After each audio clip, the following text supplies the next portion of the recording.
गोद में उठा के उसको प्यार किया।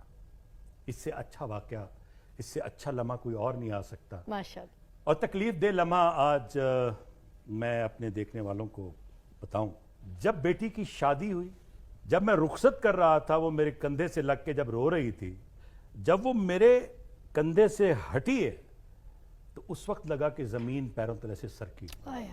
फिर क्या हुआ, मेरी बेटी मां बनने वाली थी, तो उसने कहा अब्बू आप आएंगे, हॉस्पिटल में मेरे साथ जाएंगे, आपने मेरी बेटी को पहले गोद में उठाना है, उसको प्यार करना है और आपने उसको मेरे बाजू पे रखना। मैं और मेरी बीवी हम इस्लामाबाद चले गए। लेबर रूम के बाहर मैं खड़ा हुआ था तो उसने कहा मुबारक हो, नवासी हुई है।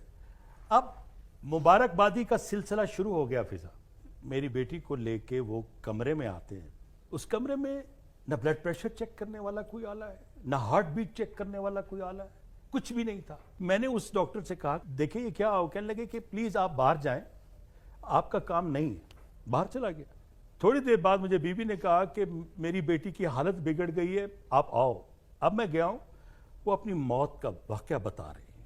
वो बता रही है कि मेरी टांगों से जान निकल चुकी है, अब मेरे हाथ और बाजू खत्म हो रहे हैं, मेरी आंखें खत्म हो रही हैं, मुझे दिखाई देना बंद हो रहा है, मैं मर रही हूं, मैं खत्म हो रही हूं, मुझे कोई बचा सकता है? अब बताएं एक बाप क्या कर सकता है? मैं आवाज देता रहा फातिमा फातिमा। तो एमरजेंसी में ले गया। एमरजेंसी बहुत दूर थी। एमरजेंसी पे पहुंचे, लेकिन मेरी समझ में आता है कि देर हो चुकी थी।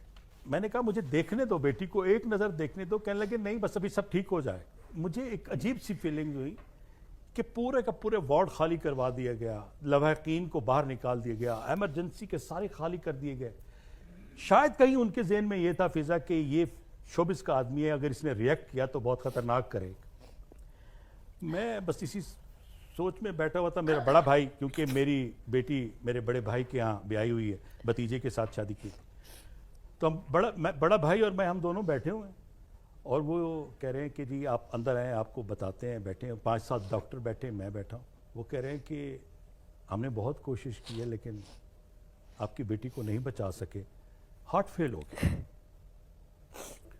अब मुझे समझ नहीं आ रही कि मैं अब उस बेटी को कैसे देखूंगा, मैं उसकी माँ को कैसे बताऊं, मैं सबको कैसे बताऊं, किस किस को मैं फोन करूं, जहां जहां मिठाई तकसीम हो रही। बस इसी मामलात में रह गए। अब लोग देख रहे थे कि एक एक्टर को आज हमने पहली बार देखा है इस तरह से कि वो अपनी बेटी के लिए रोता फिर रहा। तो वो एक कैप्टन थी खातून, मेरे पीछे ही कहती है नर्सरी में आप अपनी नवासी को तो ले जाओ, वो नर्सरी में पड़ी। बस मैं नवासी को लेके चल रहा था।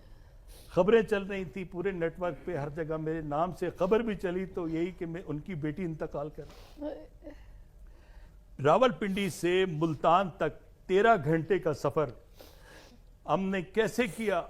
मैं गाड़ी चला रहा हूं और पीछे मैयत है, एम्बुलेंस है। मैंने कैसे वो बाप कैसे गाड़ी चला सकते हैं? मैं ये देखने वालों को बताना चाहता हूँ, सबको औलाद प्यारी होती है। खुदारा जहाँ भी किसी भी हॉस्पिटल में जाए जरूर देखें यहाँ इलाज ठीक हो सकता है, फिर अपनी औलाद को लेके जाए, वरना ना लेके जाए। अब रुखसत करना है।